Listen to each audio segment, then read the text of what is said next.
Welcome back to another War of the Visions video. This time we're going to be catching up on my Ramza progress, checking in how it's been going since I pulled him. We'll just take a look at what I've done so far and how I've been liking him as a character and kind of go from there. So obviously we've got Ramza right here on the home screen, and he doesn't really do very much. You can get him to wave. He mostly just steps back like this, but once in a while, if we're lucky, he's gonna wave. Yeah, like right like that, and then you can wave back at him if you're lonely during the quarantine, or you can just let him do it. But anyway, let's take a look at the actual unit stats.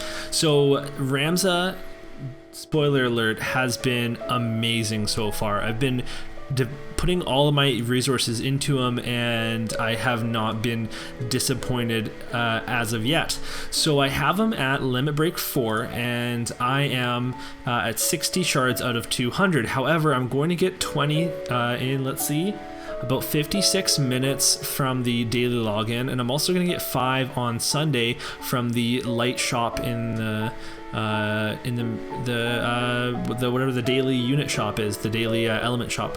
So I'm actually going to be at 85, meaning I only have 115 left to go, so I gotta pop some whimsy shops for sure. I've actually been pretty unlucky with pulling his shards in the store as of late, but that's okay because my luck's gonna turn around for sure.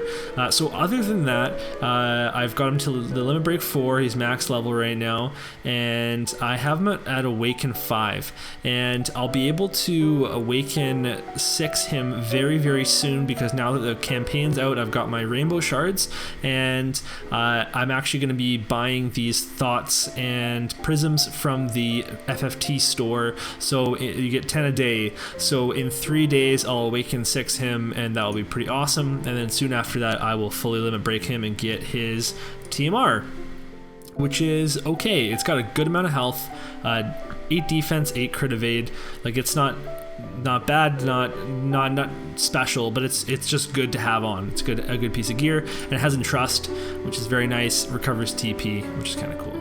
So other than that, I also have been working on his jobs as a priority, and I farmed some stuff up in the yellow crystals to get him all the way up to 12 across the board, which was very important because I wanted to turn him into a sub-job Spellblade. So let's take a look at that. So with Squire main command, you're going to get Shimmering Blade, which is just an excellent ranged attack, and Chant, which is actually pretty good. I healed a Mediana for 800 the other day, which is kind of neat. Spellblade is going to give you access to some cool stuff. So resist magic I've taken because I have this thought that maybe it's going to be okay in arena when you're playing against so many Medianas. You're going to cast it on your way over, and then hopefully you can survive more attacks. And then a Banishka Blade has been really solid as just a one-shotter. It can hit multiple units in its range, or just be a little bit extended range. You don't have to get right up to somebody. So that's been good. I've mostly had move plus 1 and JP up, but now I'm starting to put Shadowrunner on, and Shadowrunner is actually raising my agility by 4, which is really nice. Similarly to the magic defense, I put Magic Guard on for my counter ability, although I also do have counter tackle. I figure in arena, people don't come up to you that much anymore, because there's just so many ranged attacks. Orlando and Stern throwing shurikens, Mediana, so many Fredericas. No one's ever actually reaching you and slashing you these days, so I thought Magic Guard would be more relevant for arena. And that's really all you need to think about, because there's honestly no content in this game PvE wise that's difficult. I remember when the game came out, the Final Fantasy XIV event was really hard at first because you were still developing all your characters, but now everything is auto battleable. Even the summon missions and the event thing, like, those are all easy. Like, there's nothing in this game that you really need to be optimal for, so I don't really need counter tackle for any battles, but if there's going to be something with upside, I think Magic Guard's going to be it. I've also been leveling Ultima, as you saw at the beginning of the video. I'm super into Ultima. It's been really fun to use. I've actually used it in PvP. It takes a while to get over sometimes, and you cast enough AP boosters, then Ultimate's going to come in handy, which is pretty nice. So that's basically been my plan. I am really focused on ranking up all of his abilities and focusing on the Squire Spellblade combo. I've raised his Faith to 97, his Brave to 75, still working on the Brave, but basically just really been pouring resources into him, and what I have found is that he is awesome. He really is. His agility is quite nice. I find in arenas that an Orlando is more powerful than him, but he's faster, so he kills the Orlando before the Orlando can get to him. And he can actually lap some units like Engelbert and other units, so he's been pretty awesome.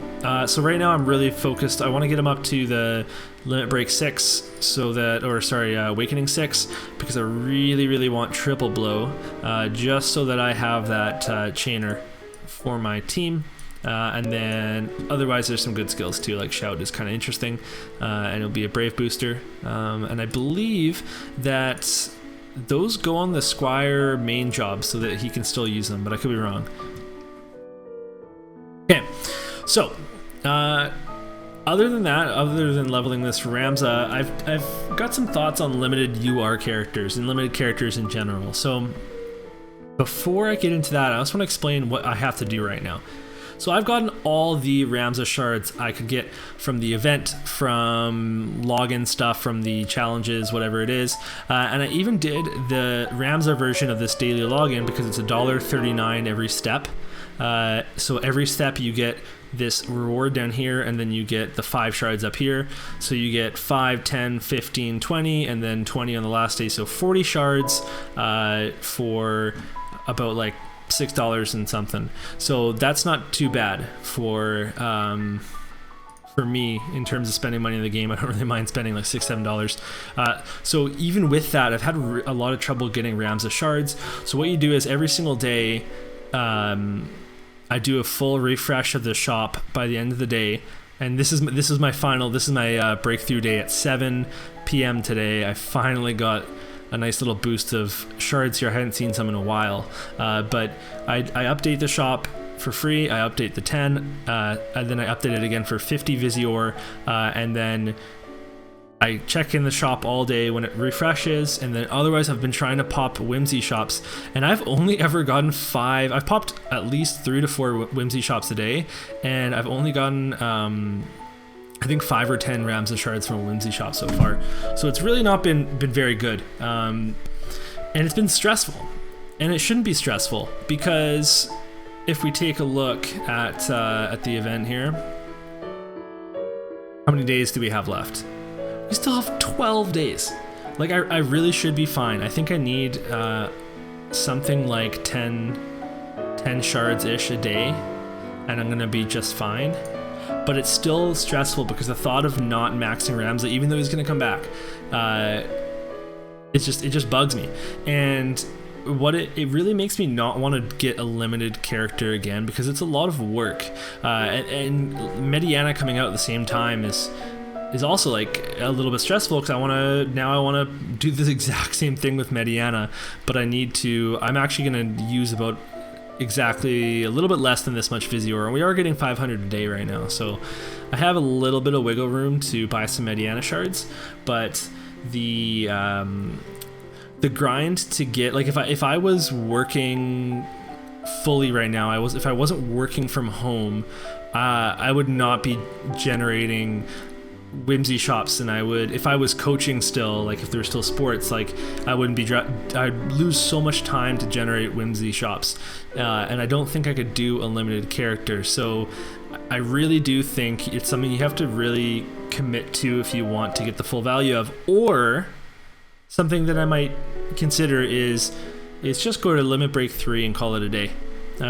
So I don't anticipate wanting to go for another limited character except for Mustadio, but Mustadio is actually an MR, so he's going to need 500 shards rather than 600, and because he's an MR, I wouldn't be surprised if it's easier to get his shards through the event, similar to Gafgarian. Probably a little bit harder because Mustadio is not a free MR, he is a gacha MR, so they probably won't dole out the shards quite as easily, but I do think that he'll be easier to max than some of these other limited characters. So in conclusion, Ramza is really awesome. I have no regrets in pulling him. I have no regrets in building him. I just really wanted to see it done because I want him to be my focal point, and I've put so much into him that the idea of not getting the shards was stressing me out. But especially when you go, like if you go 2 days without getting a single shard drop from Whimsies and regular shops, that can be pretty stressful. And you go into your guild and like someone's posting because they just got like 20 Orlando shards in one shop, and like half your guild is maxed their limited or whatever, and it's just different for everybody. It's all luck. So it's definitely something to consider, and that's why I wanted to share this info, because I figured if you hadn't gone in on the tactics units, and then we've got Warrior of Light coming, we've got Rain coming, and then we've got another tactics collaboration coming, and we'll definitely get more Final Fantasy 14 collaborations. Just really think hard about whether or not you can commit to a limited character and the grind that is entailed in the development of one.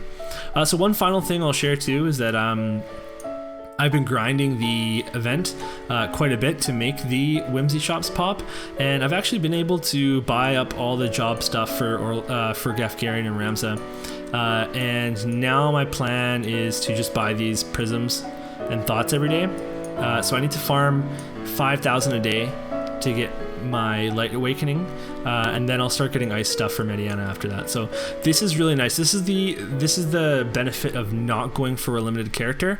If I hadn't bought, let's see here. So if I hadn't bought the Squire's Memories, so that was 4 and then 5 here, and then if I hadn't bought the Ramza shards, 80 times 250.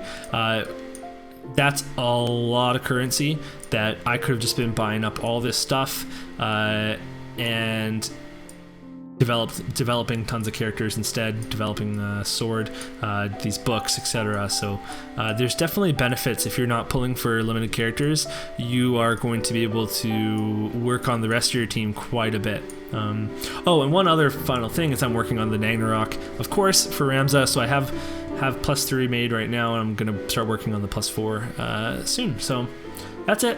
Hope that this was useful, and that you guys are having a good time in the game so far with the limited stuff as well. Let me know in the comments below if you are building Ramza or Orlando or even Gafgarian, and let me know what you think of the characters. Let me know how it's going so far, if you've been stressed out or if it's been a breeze. Maybe it's just me. But otherwise, we'll see you next time, and thanks for coming by. Thank you so much for watching this video. You can show your support with a like and subscribe, and by checking out my Patreon at patreon.com/MysidiaGaming. Until next time, keep it real, Mysidians.